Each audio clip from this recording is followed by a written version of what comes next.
오늘 오후 예배 말씀은 골로새서 2장 8절에서 11절입니다. 누가 철학과 헛된 속임수로 너희를 사로잡을까 주의하라. 이것은 사람의 전통과 세상의 초동학문을 따름이요 그리스도를 따름이 아멘이라.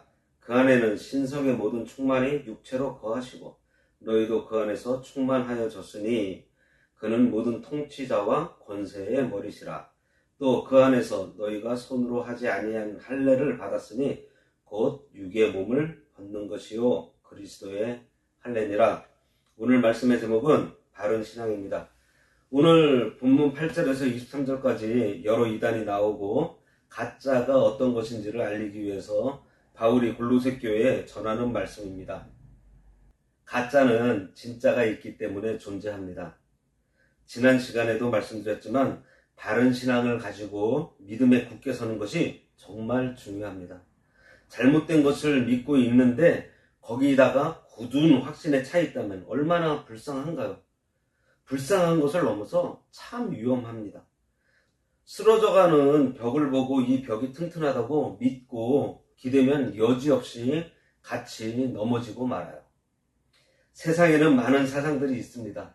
그 가운데에서 성경대로 바로 믿고 있다는 사실은 참으로 소중하다고 할 수 있겠습니다. 8절에 누가 철학과 헛된 속임수로 너희를 사로잡을까 주의하라.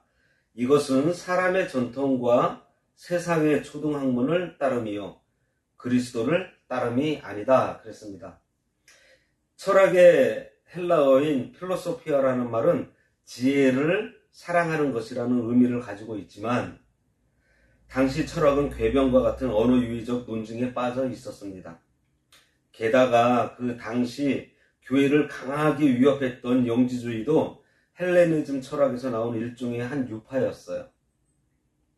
그래서 바울은 본절에서 철학을 헛된 속임수라고 말하고 있는 것입니다.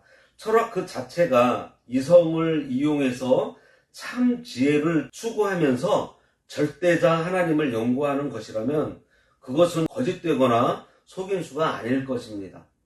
하지만 사람들이 철학을 인본주의의 도구로 삼고 말의 유의를 위한 도구로 사용하면서 철학의 거짓과 속임수가 된 거예요. 그리고 오늘날 우리는 그러한 철학 사조에 완전히 노출되어 있습니다.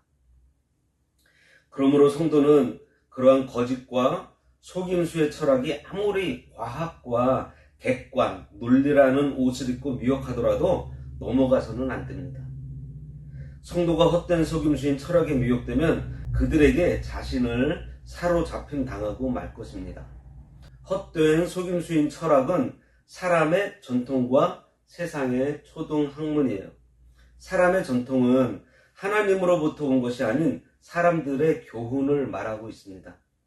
당시 골로새 교회 내에는 율법주의, 히브리즘과 헬레니즘 사고가 기독교에 들어와서 생긴 영지주의 이단 등이 전통적으로 내려오는 유전들을 가지고 있었어요. 영지주의라는 말은 지식이라는 헬라어에서 비롯된 것인데 영지주의의 중심 사상은요, 영은 선하고 순수하며 신비적인 데 비해서 물질, 육체는 악하고 타락한 것이라는 이원론적 사상이에요. 이 사상의 기초에서 세계는 하나님에 의해서 창조된 것이 아니라는 거예요. 이 저급한 물질을 하나님께서 만드셨을 리가 없다라고 얘기를 하는 것입니다. 그러니까 완전하고 거룩하신 하나님이 이 더러운 세상을 만들었을 리가 없다는 거예요. 즉, 이 세상은 하나님을 배신하고 자신의 독자적인 세계를 창조하려고 했던 어떤 천사의 미완성 작품이라고 주장을 해요. 그리고 극단적인 금욕주의를 추구하거나 때로는 쾌락주의를 주장하기도 합니다. 영의 신비성을 강조하다 보니까 신비주의의 성질을 가지고 있고요. 그들은 영혼의 구원은 소수의 사람에게만 허락된 비밀스러운 지식을 통해서 가능하기에 이를 전하기 위해 예수가 이 땅에 보내진 것이라고 믿었습니다. 그래서 육체, 물질을 죄악시한 결과 예수님의 인성과 성육신을 부인하고 예수는 단지 사람처럼 보여지는 것에 불과한 가연설을 주장하고 있습니다. 즉 그들은 예수는 잠시 인간의 모습만 빌렸을 뿐 진짜 인간이 아니라는 거예요. 왜냐하면 온전한 영적 존재로는 죄로 가득 찬 육신 속에 갇혀 있을 수 없기 때문이라는 것입니다. 언뜻 보기에는 예수님을 위하는 것 같아 보여도 옳은 주장이 아니에요. 그러나 그러한 주장들은 하나님으로부터 온 것이 아니기 때문에 진리가 아닙니다. 진리가 아닌 것은 설령 그것이 처음에 대할 때에는 좋은 것이었다 할지라도 시간이 흐르면 부패해서 사람에게 해악을 끼치게 되어 있어요. 세상의 초등학문이라 그랬어요. 초등학문에 해당하는 헬라어 스토이케이오는 성경에서 우주의 물질들, 초보적인 가르침 또는 유대교의 의식훈련 요소들, 그래서 율법주의를 가리키는 말로 참된 지식인 예수 그리스도에 비해 저급한 인간 지식 및 영지주의자들이 주장하는 것과 같은 거짓된 진리를 말하고 있는 것입니다. 오늘날에는 그리스도와 더불어 영적 교제를 하는 신앙에서 떠나 의식적인 예배를 드리고 인간의 이성으로 성경을 비판하고 교리를 철학화하는 신신학 등이 모두 초등학문입니다. 그리스도의 영적 생명의 역사가 없는 모든 종교의식이나 주장들은 초등학문인 거예요. 9절에 그 안에는 신성의 모든 충만이 육체로 거했다 그랬습니다. 여기서 말하는 그 안은 예수 그리스도의 안을 가리켜요. 우리가 지난주에 살펴본 그 안과 같은 의미입니다. 그 안에 신성의 모든 충만이 거한다는 말은 예수 그리스도 안에 완전한 하나님의 속성이 완벽하게 자리 잡고 있다는 말로 예수 그리스도가 완전하신 하나님이시라는 것을 말하고 있는 것입니다. 그런데 본절에서 주목해야 될 것은요, 그 하나님의 완전성이 그리스도 안에 육체로 거하고 있다는 사실이에요. 예수 그리스도는 인간을 구원하시기 위해 인간의 몸을 입고 세상에 오신 하나님 자체이십니다. 이것이 하나님의 비밀이고 신비인 거예요. 따라서 예수 그리스도의 육체를 부인하는 영지주의자는 사람의 말을 쫓고 하나님의 말씀을 거스르는 자들입니다. 하나님이신 예수 그리스도의 성육신은 기독교가 영원히 간직하고 지켜야 할 핵심 진리 중에 하나예요. 요한복음 1장 14절에 말씀이 육신이 되어 우리 가운데 거하심에 우리가 그의 영광을 보니 아버지의 독생자의 영광이요 은혜와 진리가 충만했다 그랬습니다. 이것은 그리스도의 신성이 인성으로 변한 게 아니고요, 신성과 인성이 혼합된 것도 아니에요. 신성인 그리스도의 영이 인성을 그냥 취하시고 세상에 오신 것입니다. 이것이 예수 그리스도의 탄생이에요. 하나님이신 그리스도께서 완전한 사람이 되시고 사람 가운데 거하셨고 사람과 같이 되신 것, 이것이 임마누엘, 하나님이 우리와 함께 하심입니다. 그리스도 예수는 신성에 있어서 영원하신 독생자이시면서 인성을 입으신 후에도 독생자이세요. 10절에 너희도 그 안에서 충만하여졌으니 그는 모든 통치자와 권세의 머리시라 그랬습니다. 너희도 그 안에서 충만해졌다 그랬습니다.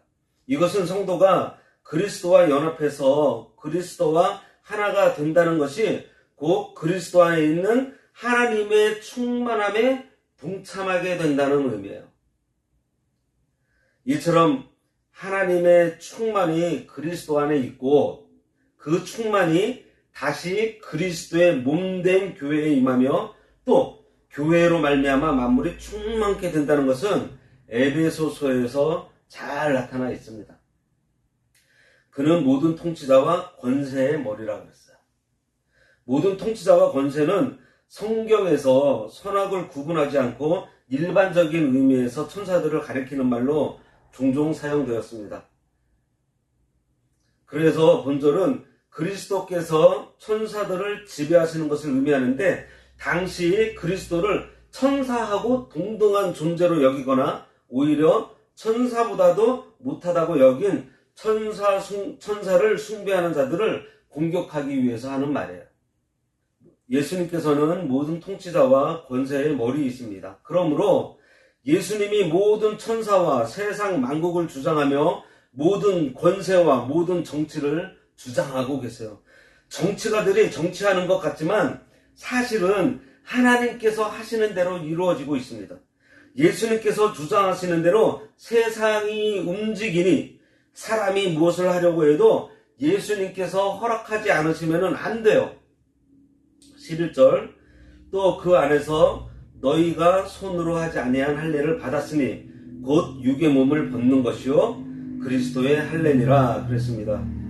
영지주의 및 천사 숭배자들을 경계하는 바울은 이제 본절에서는 율법주의자들을 경계하고 있어요.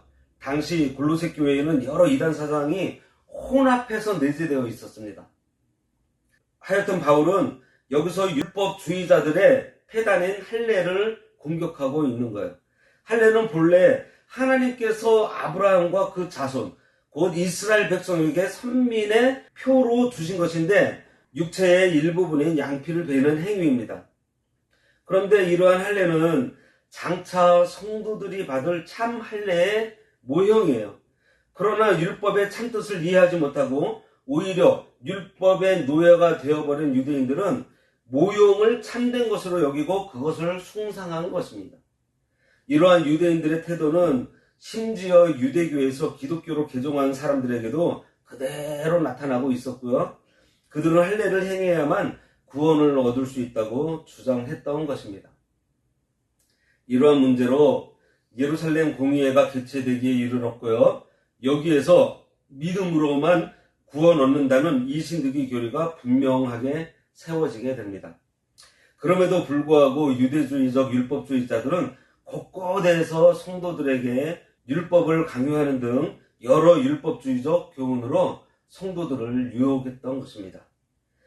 그러한 현상은 갈라디아 교회하고 골로새 교회에서 더욱 심했던 것으로 추정되고 있어요. 그래서 바울은 지금 그러한 율법주의의 교훈이 헛된 속임수라는 것을 골로새 교인들에게 가르쳐주고 있는 것입니다.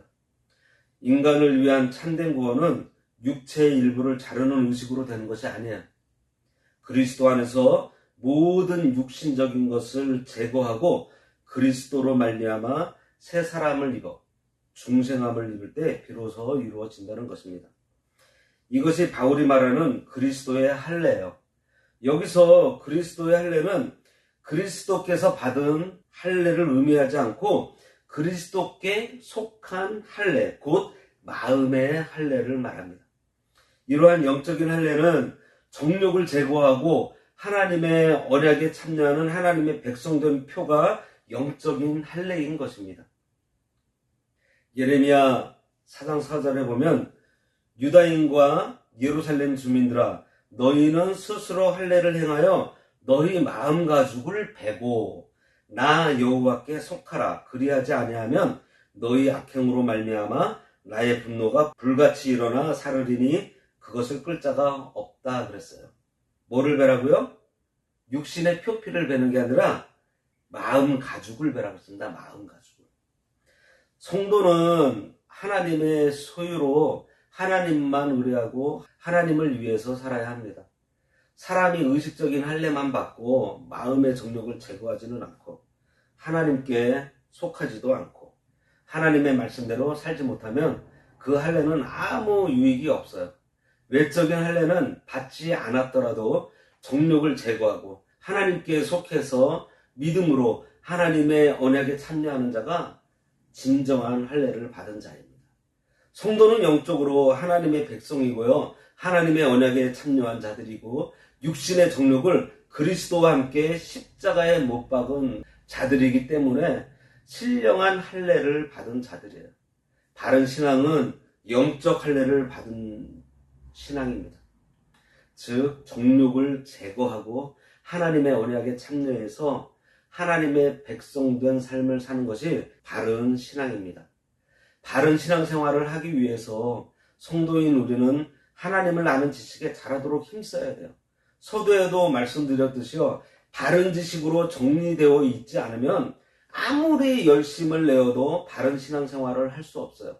사도 바울은 디모데에게 너는 배우고 확신하는 일에 거하라고 늘 권면했습니다. 배운다는 것은 겸손한 자세예요. 부지런한 자세이고요. 열심 있는 자세입니다. 이 모든 것이 아름다운 것인데 그래서 교회에서 열심히 배우는 것이 중요해요. 신앙뿐 아니라 일반적인 문제도 평생 노력하고 배우는 자세는 참 아름다운 것 같습니다. 배우기 위해서 성경을 열심히 읽어야 돼요. 성경을 읽어서 하나님의 마음을 이해할 수 있도록 잘 읽는 것이 중요합니다. 맨 처음에는 성경을 읽어도 이해가 잘 안 되기 때문에 먼저 믿은 사람의 좋은 신앙을 본받는 것으로 출발하고 사람에게 매여 있으면 또 실망할 수도 있으니 그 아름다운 신앙이 어디서 왔는지 알기 위해서 성경을 보고 찾는 것은 좋은 모습입니다. 그렇지만 성경에 기록된 말씀 범위를 벗어나면 안 돼요. 학생이 학교 울타리를 넘어가는 것은 좋은 학생이 아니고 군에서 명령을 어기고 울타리를 벗어나면 탈영병이 됩니다. 교회에서도 성경 말씀에서 벗어나면 이단자가 되기 때문에 좋은 신앙을 갖기 위해서는 기록한 말씀 밖으로 넘어가지 않도록 우리가 늘 조심해야 합니다. 바른 신앙은 늘 하나님 말씀을 즐거워하는 신앙이고요. 좋은 모범을 보면서 배우고 본받는 신앙으로 말씀이 우리 속에서 역사해서 우리의 생각을 다스리고 우리의 생각이 우리의 말을 다스리고 그 말이 우리의 행동을 지배하면서 바른 생활로 이어지는 신앙이 좋은 신앙이고요. 그런 사람은 아름다운 생활로 이어지게 됩니다.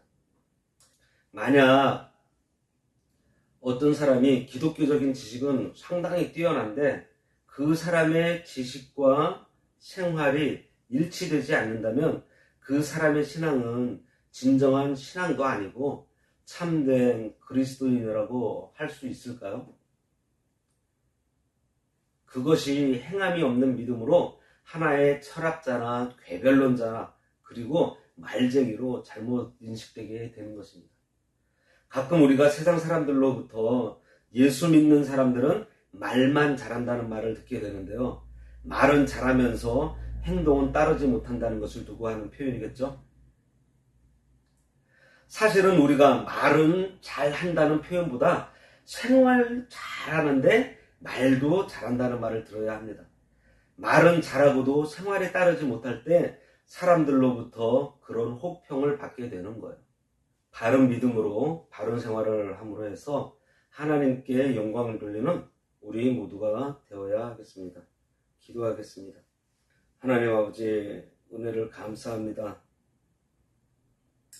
우리가 이 바른 신앙을 소유하기 원하오니 늘 하나님 말씀을 즐거워하고 또 그 말씀 가운데 순종함으로 좋은 모범을 보이고 또 좋은 관계 속에서 교육받으며 이 말씀 가운데 온전히 섬으로 해서 우리 속에서 이 말씀이 역사하여 우리의 생각을 다스리고 또 그 생각이 우리의 입술을 다스리고 또 우리의 말이 우리의 행동을 다스림으로 해서 하나님께서 보실 때 아름다운 신앙생활하는 저희들 되게 하여 주셔서 하나님으로부터 칭찬 듣고 또 이웃으로부터도 인정받는 신앙인들 될 수 있도록 하나님 은혜 내려 주시옵소서. 예수님의 이름으로 기도드리옵나이다. 아멘.